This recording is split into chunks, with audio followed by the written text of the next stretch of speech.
A college football tradition like no other. Yes, sirree, boys and girls. Or a guy that just won't leave. Wow, that is sad. The Dave Hooker Show. YouTube, Apple, Spotify, and the free Off the Hook Sports app. A presentation of Off the Hook Sports. Back to Dave Hooker. Welcome, Travis. Welcome those on the message boards. Welcome into the program, as for the next hour or so, we'll take a look back at Tennessee's football scrimmage, the first scrimmage of spring camp, as the Vols have now had 7 practices culminating in the scrimmage on Saturday. So Josh Heupel was a little bit more insightful. I think he's getting tad looser around the media, Caleb, especially though in spring camp. So he might be more quotable. He is the best though at saying something and saying nothing at the same time. Yeah, he gives a little bit away nowadays, a little bit more than he gave 2 years ago. Even from the scrimmage, there were a few things he said that I think that we'll get into kind of stood out a little bit that were, I think, I wouldn't say good news for Tennessee, but the only news you would have gotten would have been bad news, and it revealed that there was no bad news, if that makes sense. So I think that's good. That's a good sign for Tennessee. Well, and I think he's smart too, because this is a way different market. I mean, where does UCF rank among the teams that need to be covered in Orlando? Probably not very high, and it's not much of a sports city anyway. It's a transient city that doesn't have loyal fans. So, this is a totally different situation. I would have said the same for Danny White when he was hired. That's going to change in 5 years, 10 years. UCF's the biggest school in Florida. It is the sleeping giant of college football. I'm telling you. No, I agree. Are they getting covered though? 50 media members a day. Probably not. I mean, Orlando, there's so many other things to cover in Orlando. You're right, on a regular basis. So I mean, that I think is a bigger challenge than most people realize. I mean, other than, I guess they've all grown now, but back in the day, Knoxville was definitely, I thought, the toughest SEC media market, because Vanderbilt doesn't count, because that's Vanderbilt.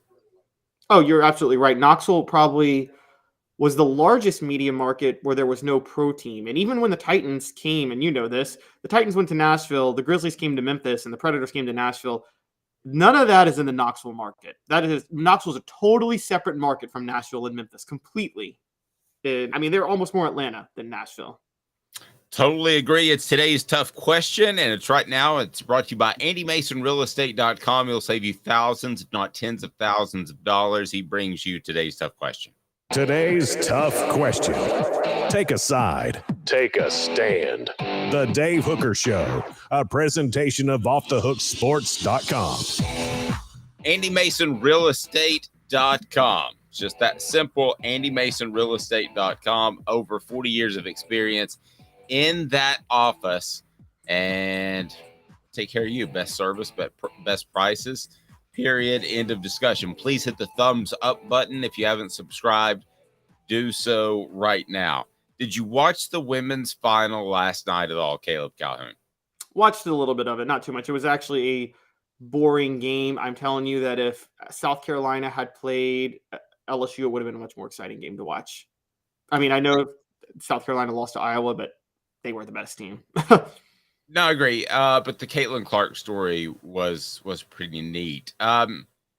Did you feel like the officials got involved? Because I want to tie this back to Tennessee football, but I'm curious. A lot of people on social media, and I thought there were some chippy fouls. I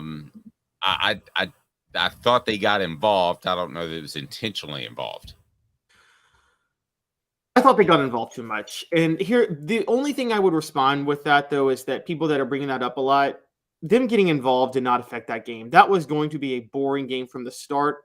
Iowa was just not tall enough to hang with LSU under the basket, and they just had no chance. Okay. But I do think they got involved to take away from that a little bit. So I ask you this, and be an honest fan right now. Hit the thumbs up, and I want you to tell me, would you rather cheat and win, or just find out how the cookie crumbles, and then you're just going to go with honor? instead. What do you think most people will say? Because it is on our Twitter account at the Dave Hooker and at OTH Sports Media. They're honest. What do you think they'll say? They'll say cheat and win. Have you asked, has any Tennessee football fan ever said, I regret how the 2004 Florida game played out because of that personal foul? That should not have been a personal foul on Dallas Baker. Oh, nobody's going to say cheat. Yes, they are, if they're honest. Our crew. Dave, do you think, why did Tennessee accept that penalty then? Why did they accept the personal foul penalty in 2004 against Florida? That was not a personal foul. You know the one I'm talking about, right? That set up the Will Hoyt game winner? Yes, I know. That was not a personal foul. You didn't see Tennessee come out and say, well, Jonathan Wade shoved first, so we shouldn't accept this personal foul. Nobody said that. Okay. Cheat to win is always the answer. Billy Bob Cooter says. We appreciate that because you're being honest. So thank you very much. We've got more people that love cheating. Cheat to win is always the answer. Define cheat. I'm going to win, but depends on what kind of cheating. Okay, like I thought that LSU got a ton of favorable calls. You come away from that game at all saying, I don't know, really shouldn't have won that one. I mean, that's kind of, I don't know. Does Florida come away from the Jabbar Gaffney catch and say, really got away with that one? Probably literally said that in the post-game interview. Yeah. Spurrier is the only coach that is honest about it. So on our Twitter feed, and I love you guys. So right now it's 55% say honor is more important. Just my gosh. Yes, 44% say cheat and take the trophy. So thank you very much, loyal fans. Those fans and Dave Hooker, you know who you guys are? Do you remember that sportsmanship commercial years ago where it was like they had this the ball goes off the guy's leg? Yes, and he's like, I touched it. Yeah. Yes. Coach, I touched it. Dave is definitely the guy that would be like, I touched it. Man, that commercial makes me mad to this day. For some reason, I wouldn't do that. That's about the only thing. But no, I mean, you would want to have your honor, especially with the Josh Heupel, because Tennessee can win again and then look back and say, maybe that season didn't go the right way, but they could say, hey, guys, be proud, won 11 games with honor that year, and you come back the next year. You come back the next year and maybe you win 14 and a national title. But you have that one season of honor. That's what they want. That is the lamest thing I have ever heard in my life. No, you take the win when you can get the win. Okay, so does LSU feel bad at all? They got a million calls yesterday. Should 1998 Tennessee's football team, should they feel bad at all that they got a ton of breaks? They did. I think they got. I'm gonna. You know what? I cannot wait to speak to Fred White to defend him and his honor on Friday. Yes. Speaking of this, because I think the narrative around the '98 team is so unfair. They had more breaks work against them than breaks work for them. Jamal Lewis went down with a season-ending injury. How is that a break?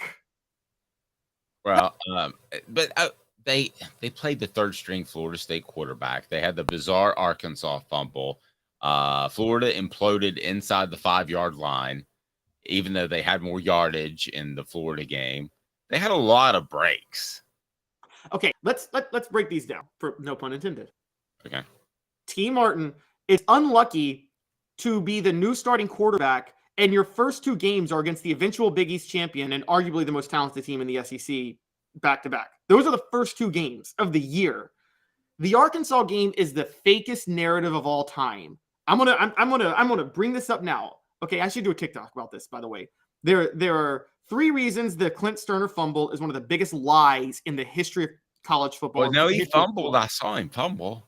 No, the narrative is that Tennessee doesn't win the national title if Clint Sterner doesn't fumble. That's the narrative. There's 3 flaws in that.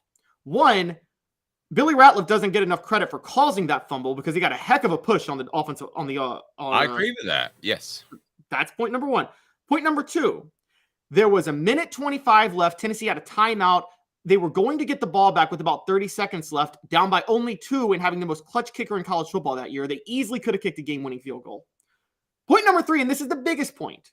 Had they lost to Arkansas, they still would have played them again in an SEC title game. They would have beaten them in that SEC championship game, and they still would have gone to the national title game with one loss, because if you look at their schedule strength in the BCS, it still would have been them in Florida State. Who would have gone over them with a one loss? But you would agree that Arkansas should have run the ball there and not run play action. I think they were trying to run the ball as a slow developing play, though, wasn't it? No, It was like a counter. They ran the boot, and he faked the handoff, and then that's when he stumbled and fell and decided to lay the ball. Yes, they should have run the ball. That was next level stupid. And Houston Nutt, who I actually think is a great in-game coach, funny enough, that was just next level dumb by him. Portion of the program brought to you by Zool Beer, xulbeer.com. Zool Beer is fantastic, worldwide award-winning craft beer, and wow, they've got parking downtown, which you just don't hear of nowadays, and you will love Zool Beer, a great panoramic view of Knoxville. So your thoughts on practice over the weekend. Here are a couple of things that I'm hearing, and we will do that via 4 Downs. 4 Downs today brought to you by City Heating and Air Conditioning. City Heat and Air, integrity matters at City Heating and Air Conditioning, cityheatingandair.com. We know Dave believes integrity matters. 4 questions, 4 answers. The Dave Hooker Show. 4 Downs, a presentation of offthehooksports.com. Okay, so here's some things I'm hearing from spring camp. Again, this is not in response to the Dennis Dodd column about Nico, but I do think that maybe the first couple of days, as any freshman would, he would struggle just a little bit. But now Iko Maliava is had a good week of practice in week number 2, which was last week. So that's first down. Again, I think we're nitpicking at this point. Caleb, he's barely been on campus, but that is what I'm hearing and what I'll pass along. Yeah, I had heard that he had actually taken a huge stride forward too. I think Jaru was telling us about this last Friday. By the way, we were talking with him about practice. He said that they were starting to see some better signs from Ia Maliava later in the week, into the second week of spring practice. So I don't think there was anything to worry about. You know, you have to rework sometimes a quarterback. That's fine. If he doesn't start this year, that's still fine, because there's Joe Milton. Look, how many quarterbacks now, we've talked about this. I mean, even in the NFL, they have to have their footwork and everything reworked over time. Aaron Rodgers had to be sent to a quarterback camp after his rookie year. Yep. And sorry. Sorry, you go ahead and say it. You go ahead and go. No, I was just going to say, click that like button. It was nothing exciting. Go ahead. Oh, okay. Yeah, it's Aaron Rodgers had to be sent to a quarterback camp for a year, which you never would think that an NFL quarterback has to be sent to, but they had to retool everything about his game. So if you have to work on Nico's throwing motion and where he holds the ball, it's not a big deal, I don't think. I don't think so either. Some more things that I'm hearing is that Cooper Mays did not participate, as Josh Heupel said on Saturday. He wasn't in the scrimmage here, and it's just a little ding that he could be back any day, maybe even today as the Vols practice. Cooper, I want to get into this in a second, so let's not bust it out right now. May be the most important non-quarterback on this football team. Let's have that debate here momentarily. Other things that I'm hearing at practice is I think Keenan Pili is going to be a really good football player, and I think that's going to happen sooner rather than later. Probably a little bit more of a leader. And 4th down, it's for you, Caleb. Squirrel White is having the best spring camp right now at the slot. And you like to transfer. You didn't love Squirrel. You shooed Squirrel off the back deck is what you did. And now Squirrel's lighting it up in 2 weeks of camp. Yeah, I'm taking some L's because I'm taking some L's because I'm hearing the same thing. And quite honestly, Squirrel White was lighting it up last year as a freshman. I remember too. Was one of the standout early freshmen. And he might beat out Dante Thornton. I'll take the L if it happens, but it's not over yet, because Dante could still play one of the wideout spots, but that's not as special. Okay, a 6'4" wideout's not uncommon. A 6'4" slot guy is uncommon.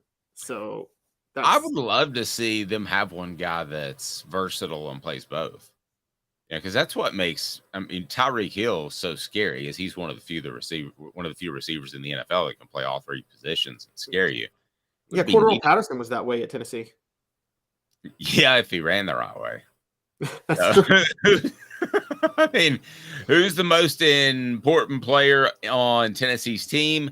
That is not a quarterback. Stay tuned. Right back after this. And today's tough question: would you rather cheat or win, or just do your best? On the message board, go ahead and give me some comments, especially with that most important ball that's not a quarterback. Back in 2 minutes. He's Caleb Calhoun. I'm Dave Hooker, Off the Hook Sports. And Craving Wings South North Shore location, where we've heard people say that you can get the best wings in East Tennessee. Pero ¿quién es este? El número 87, Jacob Warren. I'll just do 6 in my sauce 87, please. Imposible, señorita. Dale 6 más. Look at these wings. Perfectas, deliciosas, fantásticas. Man, I don't know what you're saying, but it sounds awesome. How do you say fresh, never frozen in Spanish? Frescas, nunca congeladas. Make your way to Craving Wings and get you 6 más. But what was funny about Cadis, we were a full continuum of care at that time. We had detox, we had inpatient, we had outpatient. So we were doing a lot of the things that we do now. But now we just do them so much better. It's really a simple program, but we're complicated people. I am what I am, and now I got to do something about it. You can take your life back. Call Cadis today. Got cataracts? We can fix that. Never miss another moment. With a little help from Doctors Campbell, Cunningham, Taylor, and Hahn at cctis.com. Do you want to own the more that owns every job? Then get to Vassey Lawn and Garden in Cleveland and get you a Toro. I'm David Vassey, here to talk to you about Toro. With a Toro Zero Turn, you'll get more out of every minute and you'll reach the finish line faster. At Vassey's, we like to say, no matter if you're mowing 3 acres a week or 11 lawns a day, homeowners and business owners alike find confidence in equipment they can trust from top to bottom. Vassey Lawn and Garden, Highway 60 North in Cleveland. Man alive, it's worth the drive. Our family has been creating jewelry since 1986, each piece unique with a story all its own. I'm Rick Terry with Rick Terry Jewelry Designs. I'm a jeweler, and I want to be your jeweler. We're grateful that you chose us to be Knoxville's best jeweler. My family and staff look forward to serving you. So please come see us. Kingston Pike and Campbell Station Road in the heart of Farragut and downtown on Gay Street, right next to the Tennessee Theater.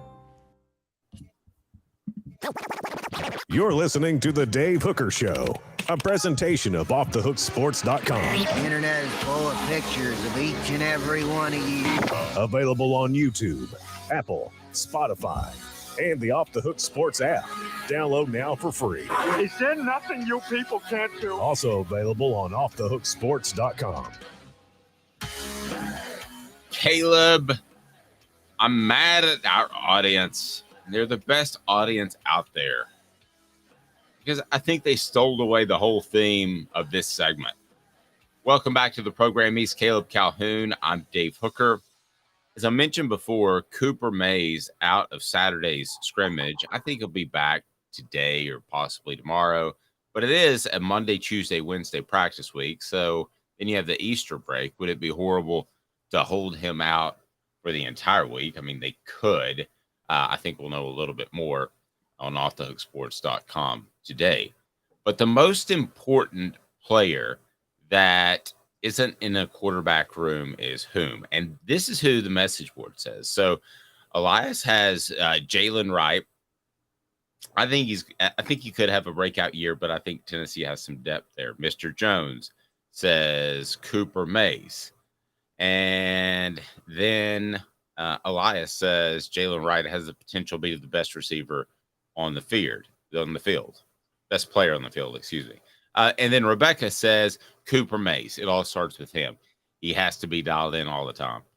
I think it is Cooper Mays, Caleb. And from what I've heard from the first 2 weeks of spring camp, they think it's Cooper Mays too, because it doesn't look like Jordan Addison is ready. So if something were to happen to Cooper Mays in the season, and remember Addison Nichols, right?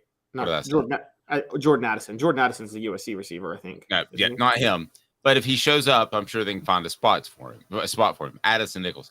So if Cooper couldn't go, they might have to reshuffle the offensive line, which you never want to do. And if you do, you're going to do in preseason camp usually. Obviously, you do not want to have to do that. I think Cooper Mays is the most important non-quarterback on this football roster. On offense, you're right. I don't know if I can go all the way there because I have come around to somebody you brought up last week based on the reports I've been hearing and the reports you've been hearing, which is that I think Keenan Peely might be the most important non-quarterback now. Okay. We know how bad Tennessee's defense was when Jeremy Banks was suspended last year against South Carolina. Keenan Peely is... It wasn't good even before he was suspended, but... Oh, you're right. Well, it wasn't good, but it was okay. We might get like 3 to 4 stops a game. I think South Carolina scored a touchdown on all but one possession in that game. It was insane. It was like transformatively bad, like historically bad against South Carolina. And I think that Keenan Peely is there to fill the role, to fill the void Jeremy Banks left. And it sounds like he's doing it early on. So I got to go Keenan Peely at that point. Which I wanted to ask you, Dave, because one good sign, I think, for Tennessee, does this still apply? This used to in football. It used to be, wasn't it, that if the defense was ahead of the offense in spring, that was good news. But if the offense was ahead, that meant your defense was going to be awful.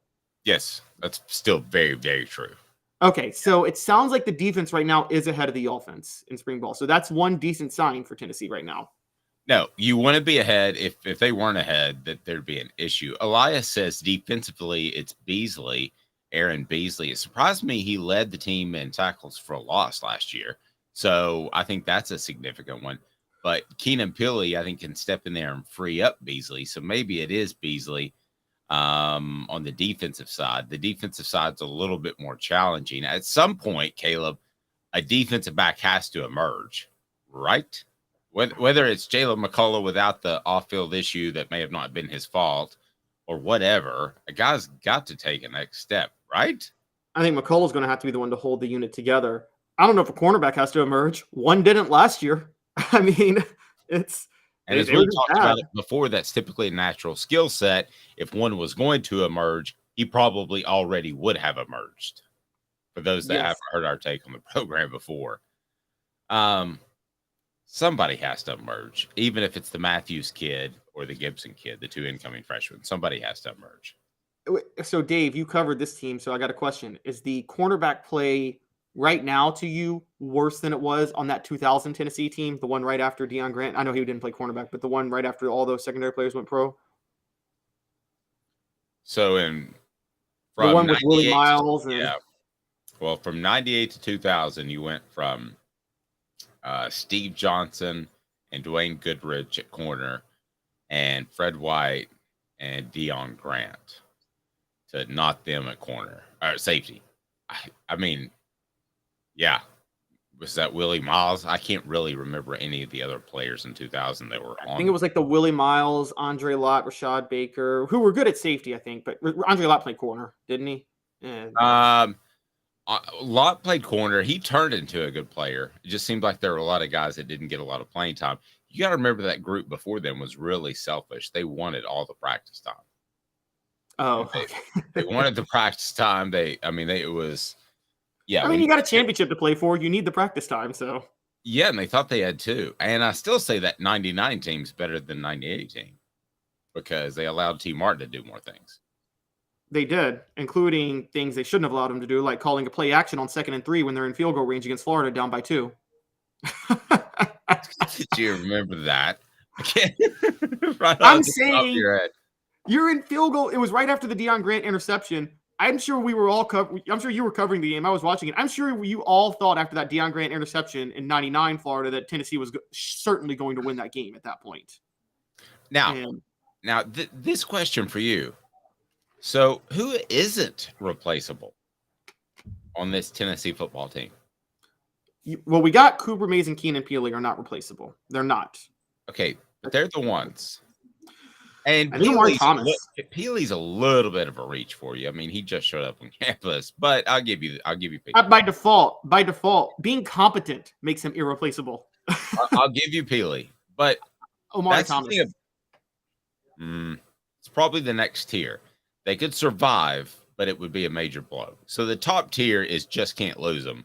The second tier is ouch, this is going to hurt. Okay, what about Gerald Mincy? I think he's going to emerge in the top tier this year. I think he'll emerge. I wouldn't put him there as of April the 3rd. Okay. There is no receivers irreplaceable. The receivers are all replaceable. Just because there are other good ones. Yes, exactly. There's so many good ones, and Josh Heupel's system allows for so many of them to be good too. McCullough, I would say McCullough. I would go and do McCullough. I would give McCullough that. I mean, he's the only experienced safety out there. Coming up, can anybody beat Georgia but Georgia? Is it basically in their hands, even though Stetson Bennett is gone? Portions of the program brought to you by Campbell, Cunningham, Taylor, and Hahn. Campbell, Cunningham, Taylor, and Hahn. Stay tuned. Can somebody beat Georgia beside the Bulldogs? I think I have a team. I'll tell you after this, 2 minutes. I know you like the heat. You got to try my signature sauce 87. Dude, you know I love you and I love to try your wing sauce. But when it comes to wings, I need them really hot. I hit 105 on the radar gun. I need to be pretty spicy. Yeah, I know that, man. Look, if sauce 87 isn't enough for you, I guess you can try the Holy Moses or the Grim Reaper.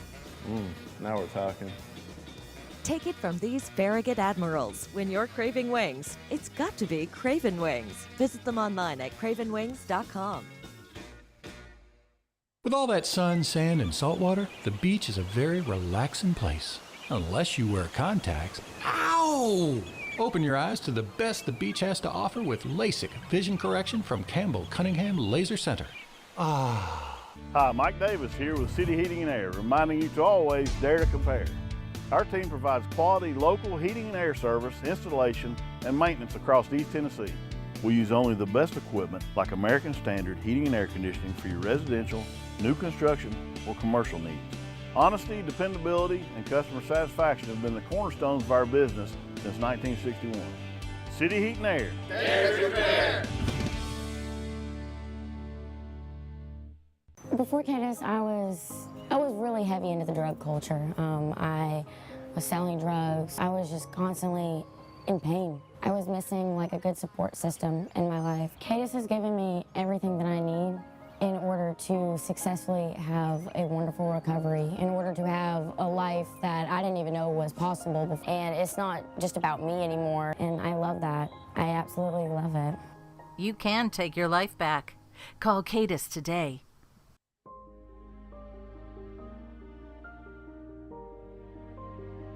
Our family has been creating one-of-a-kind pieces of jewelry in West Knoxville since 1986.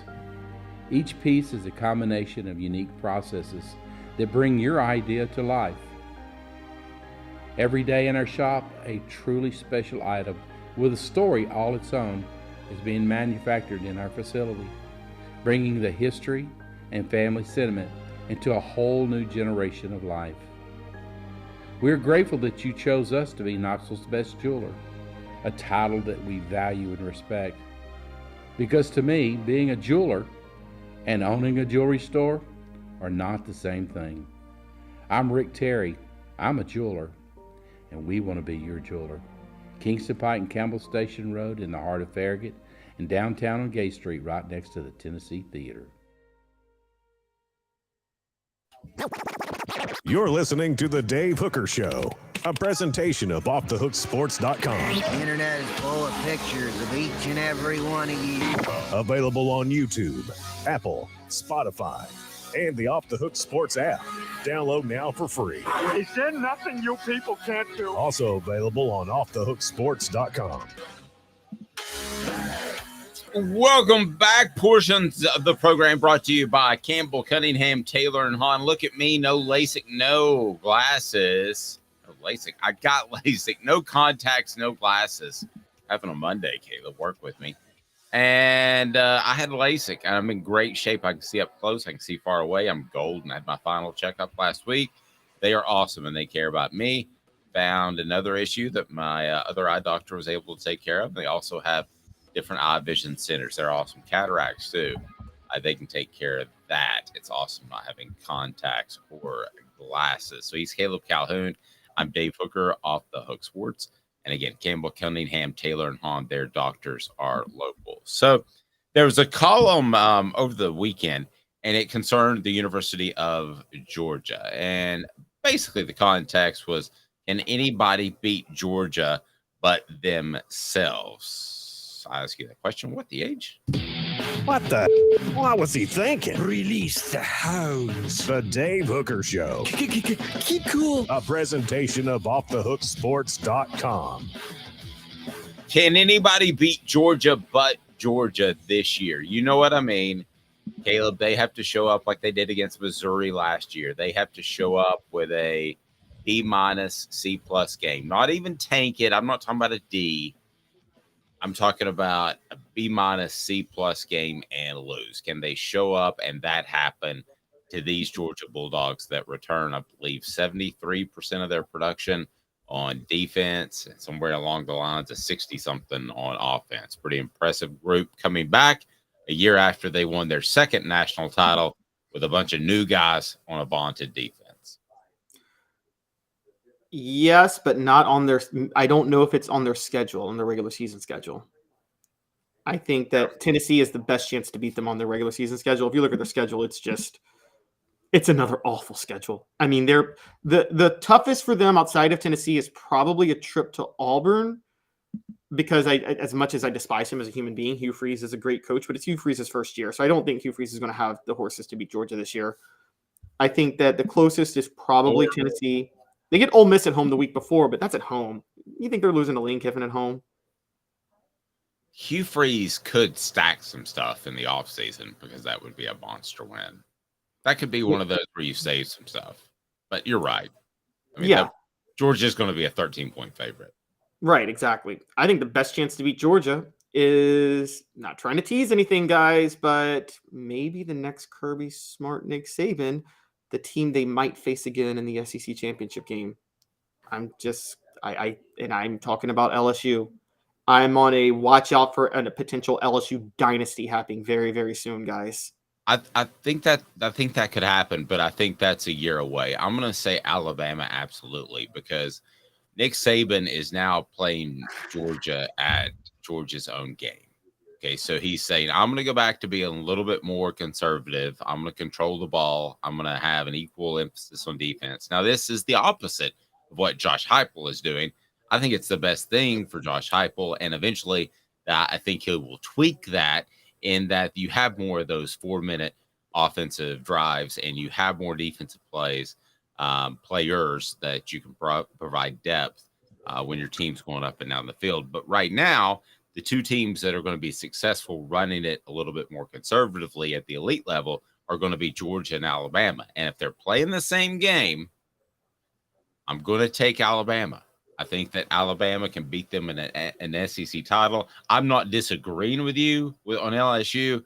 I just want to see it. I think that I'll take Nick Saban against Brian Kelly right now, and I want to see that talent at LSU, which it probably will, get to the Alabama level.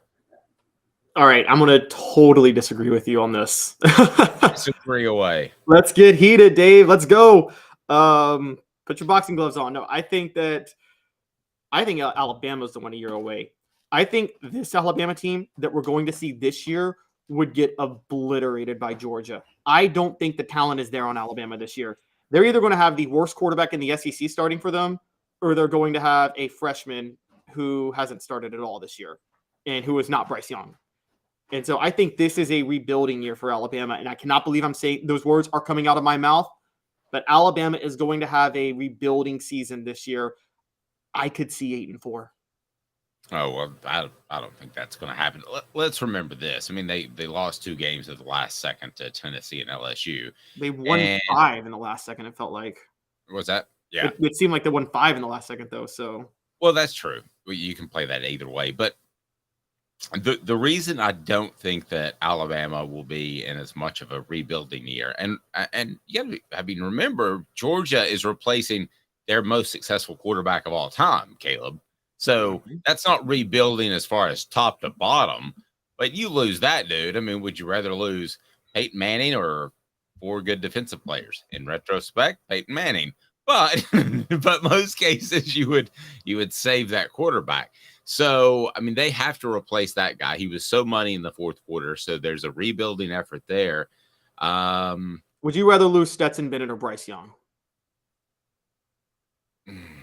Come on. No, I would. No, definitely, I would rather lose Bryce Young. There's no question. I'm sorry, rather lose Stetson Bennett. I would want to hold on to Bryce Young. I'm trying to think though of what is around Alabama currently. I kind of moved on to the next thing without telling you. What does Alabama have in terms of skill position players? Because as good as Bryce Young was, I think he had a bunch of guys in the skill position players that weren't very good. They take a step up in that regard for Alabama standards. See, this is the thing. Nick Saban Alabama can beat them on a B day. Alabama absolutely could, but Georgia's not going to have a B day when they face Alabama. See, I think LSU. They had a B game in the semifinal last year. They admitted to it. Yes, but again, it's Ohio State's not Alabama. I think Kirby Smart wants to beat Nick Saban every time he faces them. And it's a little bit different. I'm still on the part of this is who are they going to have the B day against? I'm sorry, I'm higher than you on Brian Kelly. They do have their quarterback back. They had a top 5 recruiting class, which, by the way, you talk about politicking and recruiting all the time. You've educated me on that. There's politicking with LSU recruiting. Louisiana recruits are the most underrated recruits in all of college football. If you look at where their star ratings is and how many of them go to the NFL and turn into superstars. True. They are Nashville kids are the most overrated in the country. I'm going to say it. I say it. Tennessee fans, you can get mad at me all day. Nashville recruits are the most overrated recruits on recruiting services. They are so far. I think that has to change just from a number standpoint. At some point, 5-10 years from now, I think it has to change. But anyway, yes, it's kind of like you look at Aaron Rodgers and you're like, forget about those other Bill Tedford quarterbacks. That guy's really good. I just think at some point it has to be a good area. You might be right. It's got to change at some point. But since I've been covering, Nashville kids have been the most overinflated recruits by far. And Louisiana kids have been the most underrated recruits by far. And maybe it's because LSU fans don't get on the internet. Maybe they don't know what it is yet. And so there's no reason to politic for LSU fans. But they got a top 5 recruiting class that was very Louisiana heavy this past year, if you look at it. And so when you say politicking for LSU, I don't think there's politicking for LSU to get better ratings. I don't think Brian. No, that's my point. Yeah, I don't think Brian Kelly's the type of coach that cares.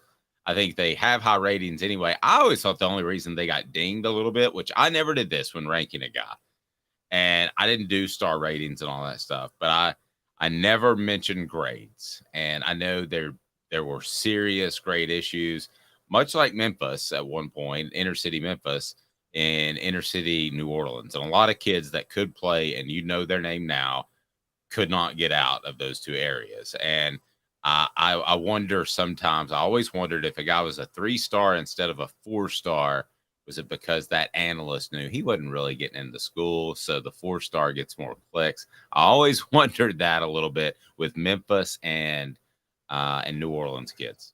Yeah, but the big difference is since the advent of the lottery scholarship, which came in 2003, I think, to the state of Tennessee, Tennessee has held at least some bit of a standard, not like a high standard for athletes, but some form of standard. I don't think LSU has any standard. I think LSU is like West Virginia at that point.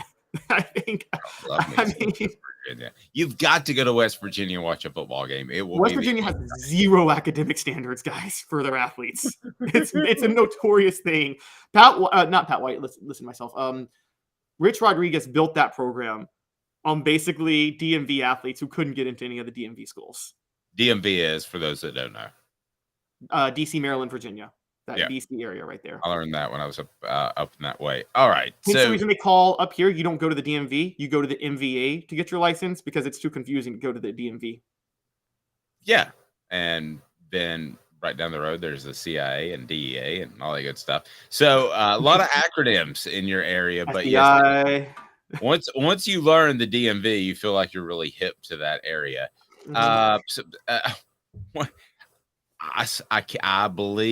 I believe in my heart that in a straight up game, both teams play B+, that Alabama can beat Georgia. I think they can. I just don't think they will. Look, this is going to be Nick Saban's worst team since 2010. I am telling you that now. This is Nick Saban's worst team since 2010. What'd they go in 2010? They went 10-3. Well, that's still pretty good. They got blown out by South Carolina that year. I don't think LSU's ready, but in this transfer portal world, maybe they are. We'll have some Tennessee recruiting news. Hang tight with me for 2 minutes more on the Vols and why there's another team that maybe. I know you like the heat. You got to try my signature sauce 87. Dude, you know I love you and I love to try your wing sauce, but when it comes to wings, I need them really hot. I hit 105 on the radar gun. I need to be pretty spicy. Yeah, I know that, man. Look, if sauce 87 isn't enough for you, I guess you can try the Holy Moses or the Grim Reaper. Now we're talking. Take it from these Farragut Admirals. When you're craving wings, it's got to be Craven Wings. Visit them online at cravenwings.com. With all that sun, sand, and salt water, the beach is a very relaxing place. Unless you wear contacts. Ow! Open your eyes to the best the beach has to offer with LASIK vision correction from Campbell Cunningham Laser Center. Hi, Mike Davis here with City Heating and Air, reminding you to always dare to compare. Our team provides quality local heating and air service, installation, and maintenance across East Tennessee. We use only the best equipment like American Standard heating and air conditioning for your residential, new construction, or commercial needs. Honesty, dependability, and customer satisfaction have been the cornerstones of our business since 1961. City Heat and Air. Dare to compare. Before Candace, I was really heavy into the drug culture. I was selling drugs. I was just constantly in pain. I was missing like a good support system in my life. Candace has given me everything that I need in order to successfully have a wonderful recovery, in order to have a life that I didn't even know was possible before. And it's not just about me anymore, and I love that. I absolutely love it. You can take your life back. Call Cadis today.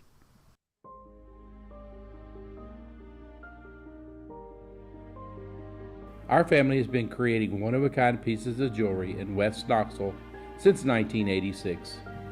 Each piece is a combination of unique processes that bring your idea to life.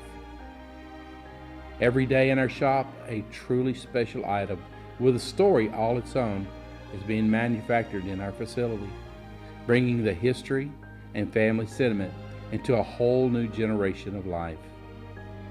We're grateful that you chose us to be Knoxville's best jeweler, a title that we value and respect.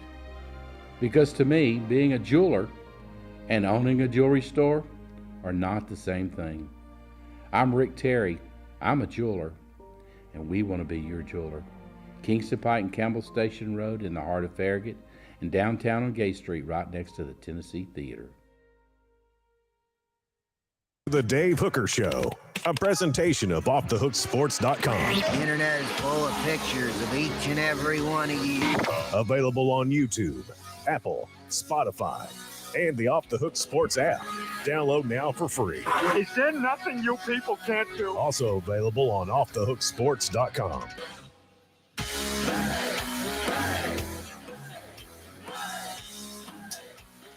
So, Kim Mulkey, things worked out for her. Your thoughts on the conclusion of the women's Final Four? Couldn't happen to a worse person to win the national championship. And that's in a sport that has Gino Auriemma. So I wanted to get your thoughts on this. First of all, it was incredibly disappointing because I think for the first time in a long time, and I'm talking about UConn, Tennessee dominance days, the women's game took over March. I think this is the Caitlin Clark March. And no matter what happens in the championship game for the guys, I think it's the Caitlin Clark March. I think we all watched she had the 40-point triple-double. She was fantastic. I think it'll always be that. So, nevertheless, you do have an LSU team that enraged social media. And I'm not sure how much of the game you watched, but at the same time, Give us a little bit of background for those that don't know about Kim Mulkey. You say she's a terrible human being. I wasn't aware of some of this. Let me hear it from you. So this was right on the heels of the Art Briles scandal in 2016, the Baylor scandal. And I want to be fair, it's a little hazy on how much Art Briles should be held accountable for that. I'm going to be fair to him on that. It was just there, but we know it was a bad scandal. You know the scandal I'm talking about, Dave. The Right, but let's give a little bit more context for those that don't. It was essentially sexual assaults and just really, really poor behavior that was criminal was being covered up, we believe, by the football program, so it didn't get to a legal level. Basically, is it right? Yeah.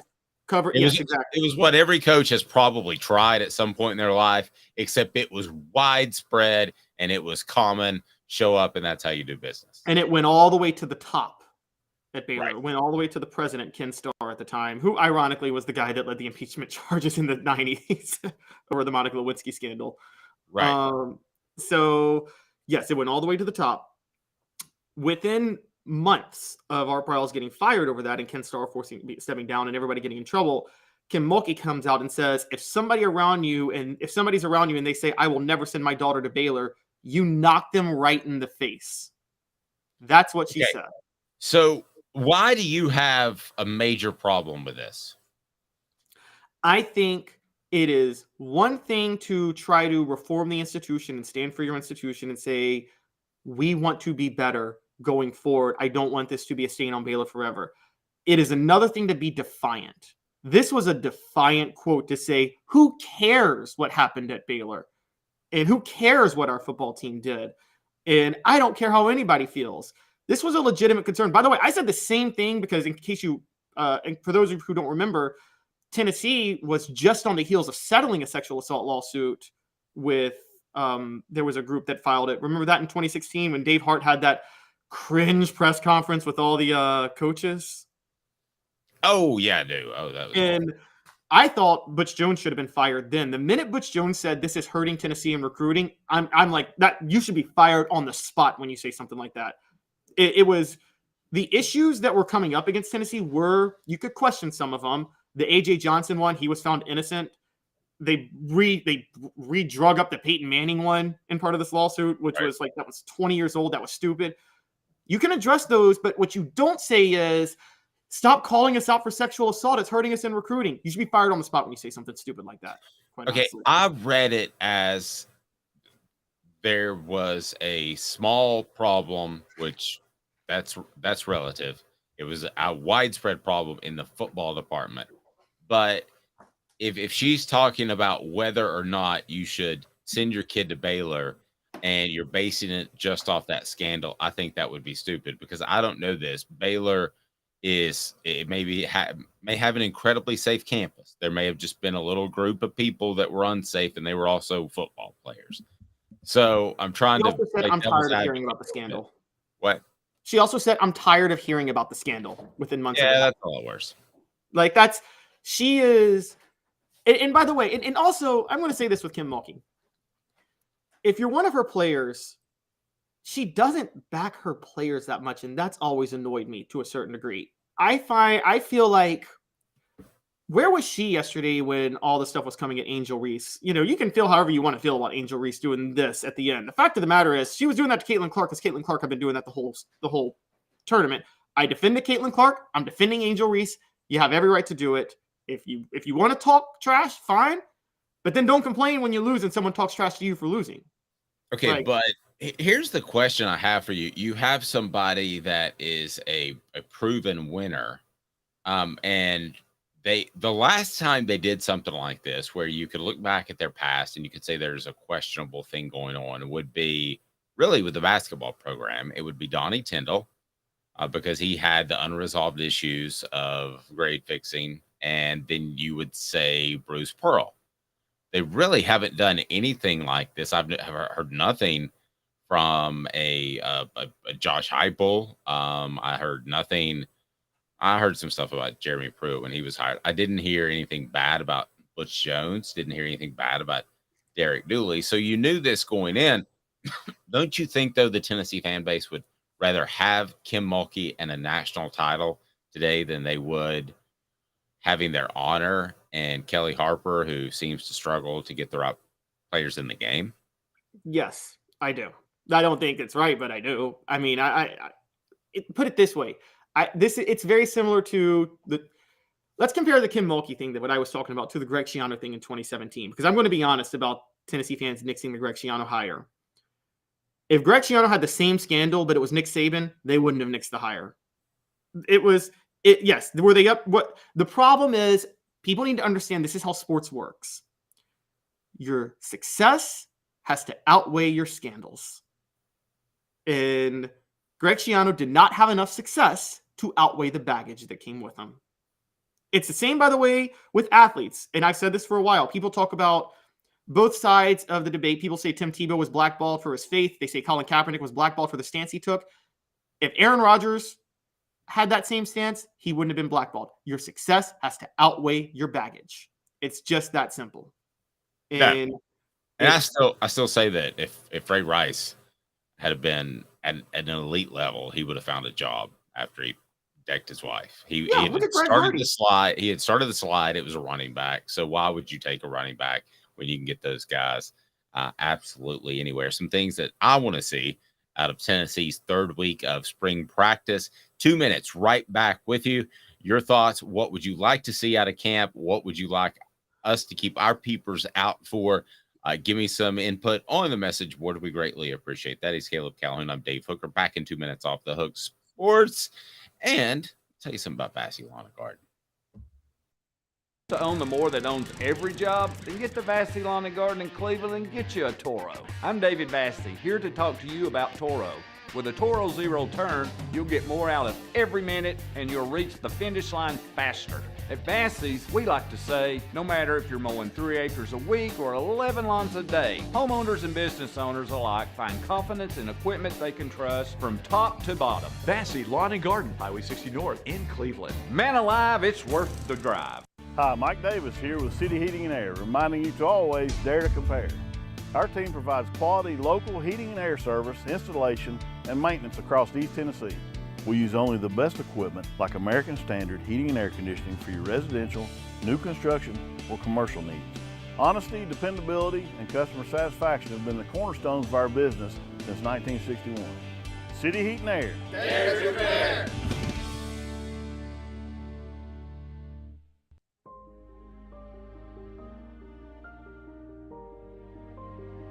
Our family has been creating one-of-a-kind pieces of jewelry in West Knoxville since 1986. Each piece is a combination of unique processes that bring your idea to life. Every day in our shop, a truly special item with a story all its own is being manufactured in our facility, bringing the history and family sentiment into a whole new generation of life. We're grateful that you chose us to be Knoxville's best jeweler, a title that we value and respect.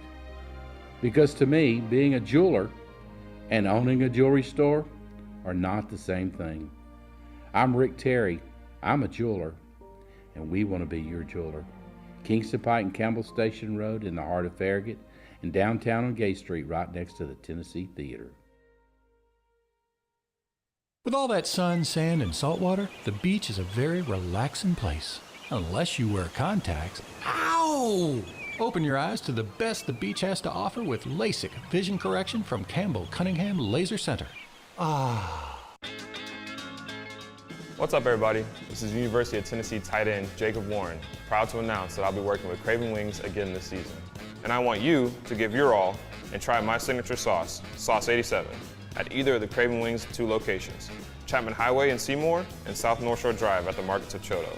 When you're craving wings, it's gotta be Craven Wings. Online at cravenwings.com.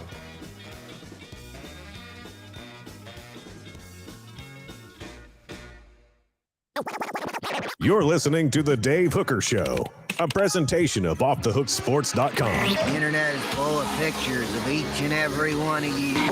Available on YouTube, Apple, Spotify, and the Off the Hook Sports app.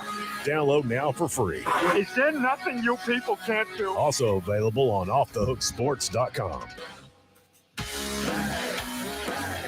Let's get into some questions about the football Vols as what do they need to accomplish in week 3 suddenly of spring camp. And that's brought to you by Craft Treats, crafttreats.com.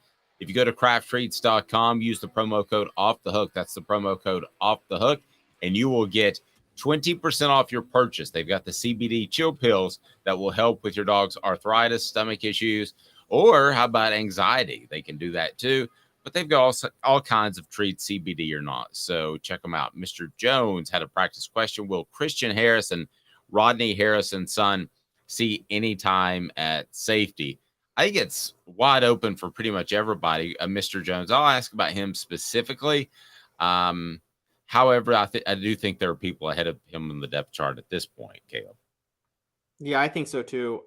There has been in the past, there have been defensive backs more than other positions who are sons of former players who were more ready early on to play, didn't necessarily have high potential, so they usually got surpassed by their sophomore, junior years. I'm thinking more. I have a lot of respect for the guy, but Todd Kelly Jr.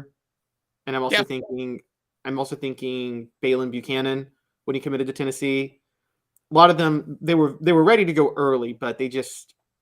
A lot of times they're ready to go early because you know the game, but you don't really develop that much, which that may be all Tennessee needs at safety this year is somebody who's ready to go.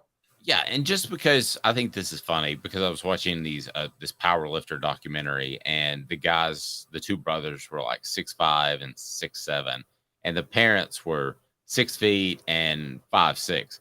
Just because you have parents of a specific genetic makeup physically doesn't mean you're going to carry that gene. It doesn't mean. I mean, here's a great example. James Berry had it at almost elite level. Eric Berry had it at an elite level, and the Berry brothers almost an elite level. Elliot and Evan. Yeah, I can't tell you if that was just work ethic, but to me, I think that genetics are not a guarantee that Peyton Manning's dad, Archie Manning, is going to have quarterback sons propping up left and right. And that's actually the craziest one, though, because Peyton Manning, you would think he had his dad's genetics because he became a great quarterback, but he did not have his dad's athletic ability at all.